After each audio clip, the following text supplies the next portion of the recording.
Poslední pořad, který pranířoval nezákonnou privatizaci třeboňských rybníků, jsme začali citátem. Privatizace může být úspěšná jen tehdy, když si bude udržovat náskok před právníky. Jak řekl, tak udělali. Rozsah odcizeného majetku je sáhodlouhý. Ten zemědělský majetek v tom půdním fondu představoval 7,5 tisíce hektarů. Ty vodní toky ty představovaly zhruba 33 hektarů, pak chráněné území přes 1000 hektarů. Jde o národní přírodní rezervaci Velký a Malý Tisí, národní přírodní rezervaci Stará řeka, národní přírodní památku Vizír, přírodní rezervaci Staré jezero, přírodní rezervaci Rybníky u Vitmanova, přírodní rezervaci Horosická blata, Novořecké močály. Všechno, co jmenuju v podstatě, jsou lokality, které jsou navíc vedené v Ramsarské úmluvě jako mezinárodně významný mokřady. Celková hodnota majetku navrhovaného do privatizace přibližně 400 milionů korun v cenách roku 1991, přičemž část, která se týkala porušení zákona, představovala okolo 350 milionů. Tomáš Ježek se snažil tato fakta stůj co stůj zpochybnit. Zjistil jsem, že opravdu to bylo všechno v pořádku a já nevím, za koho lobujete. Za nikoho nelobuju, pane předsedo, vycházím ze zákonných norem. Já rovněž a tenkrát ty zákony, o kterých vy hovoříte, ještě prostě nebyly. A je taková zásada právního státu, že se nelze řídit zákony, které v té době ještě neplatí. Pane předsedo, souhlasím s váma, že nelze se řídit zákony, které ještě neplatí. Tak a tím bych skončil a už víc tomu nebudu nic říkat. A neřekl. Faktem je, že nový zákon o ochraně přírody, který Národní přírodní rezervace uvádí jako nezcizitelný majetek státu, už byl dobře znám a schválen. Je pravda, že začal platit až jeden jediný den po skončení privatizace třeboňských rybníků. Platilo však 5 jiných zákonů, které pan Ježek ignoroval. První, pane Ježku, hovoří o úpravě vlastnických vztahů k půdě a jinému zemědělskému majetku a přikazoval veškerý zemědělský půdní fond převést nikoli do fondu národního majetku, ale do pozemkového fondu.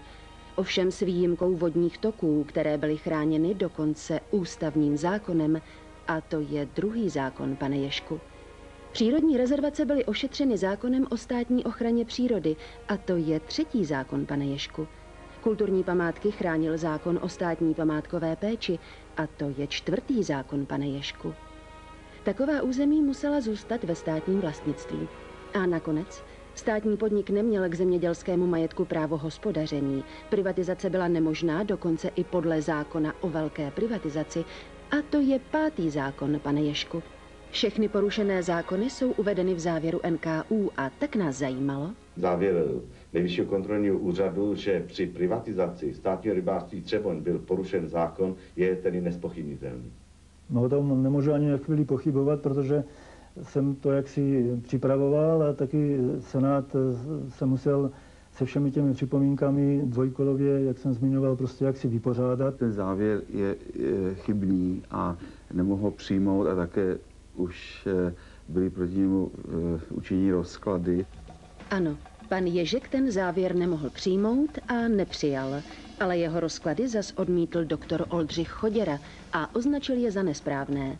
Jedno je však jisté. Na 1. máje v den pracovního klidu se pracovalo. Fond národního majetku v tento den zapsal akciovou společnost a v tichosti do ní vložil majetek, který mu nepatřil. Proč asi? Pokud se někdo bude cítit poškozen ve svých právech, nechce odvolá řádným institucím, které jsou k tomu řízeny, ale pokud zase vím a moje paměť šahá a jsem informován, nikdo se necítí poškozen, kromě lobbystů, jako jste vy. Ale kam naše paměť sahá a jsme informováni, nikdo nebyl a není spokojen, krom inženýra Hůdy, spoluautora projektu a uživatele majetku. Nebylo by teda vhodnější nabídnout státu tyto území k odkoupení za to, co jste za to samozřejmě dali, a tím by problém se do jisté míry vyřešil? Pane redaktore, myslím si, že ne. Já bych jenom jedno doplnil, jestli tato úvaha vůbec přicházela v první řadě z vlastníků. Jo. Ministerstvo za mého působení připravilo dopis ministra životního prostředí, ministru Tomáši Ježkovi, ministru Ministerstva pro správu národního majetku a jeho privatizaci, aby vlastně ten projekt, který tam dostává v té podobě nepřijatelné, aby ho korigovalo nebo odmítlo. Já chci především konstatovat, že považuji za velkou chybu, že ministerstvo privatizace na jaře roku 1992 zprivatizovalo státní rybářství a všechen majetek a nebralo ohled na názor Ministerstva životního prostředí a nevyčlenilo ten majetek, který podléhá mezinárodním dohodám a na které má eminentní zájem ochrana přírody z privatizace. Privatizace třeboňského rybářství je opravdu zvláštní případ, který se mne jako jeho českého poslance a konec konců i bývalého ochránce přírody dotýká velmi přímo. Kromě nálezu Nejvyššího kontrolního úřadu, se kterým jsem se seznámil, jsem získal i další informace a závěr je pro mě dostatečně jasný. Je to závažný případ, týká se velmi závažného zájmu a je správné, aby byl zařazen do prověřování společně s jinými spornými případy. K případu privatizace státního rybářství Třeboň může Ministerstvo kultury potvrdit, že tam došlo k právnímu pochybení, protože nebyla privatizace provedena tak, jak ukládaly příslušné předpisy. A pokud by mělo dojít k nápravě toho pochybení, je podle mého názoru příslušný rozhodnout soud. Z hlediska Ministerstva kultury nedochází k poškození kulturního dědictví, kterým Rožmberská rybniční soustava je. Ono nejde o to, že na rybniční soustavě hospodaří rybáři. Jde o to, že národní přírodní rezervace a kulturní památky díky mazanému podvodu přestaly být majetkem státu. Akciová společnost je obchodní organizací s přirozenou snahou po maximálním zisku.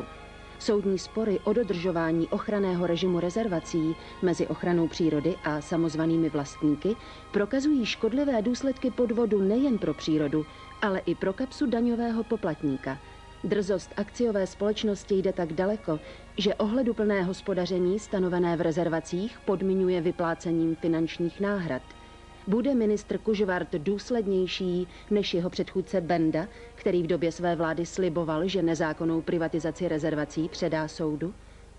Otázka privatizace rybníků je nyní předmětem prověřování příslušných úseků ministerstva a mám za to, protože mám k dispozici i kontrolní závěr NKÚ, který konstatoval porušení řady zákonů, že ten výsledek budeme mít zhruba do měsíce na stole a že poté přikročíme ke krokům, které jsou nezbytné, to znamená, územní rezervací musí být v majetku státu.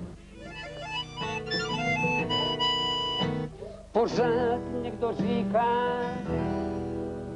musíš bojovat a nevzdávat se.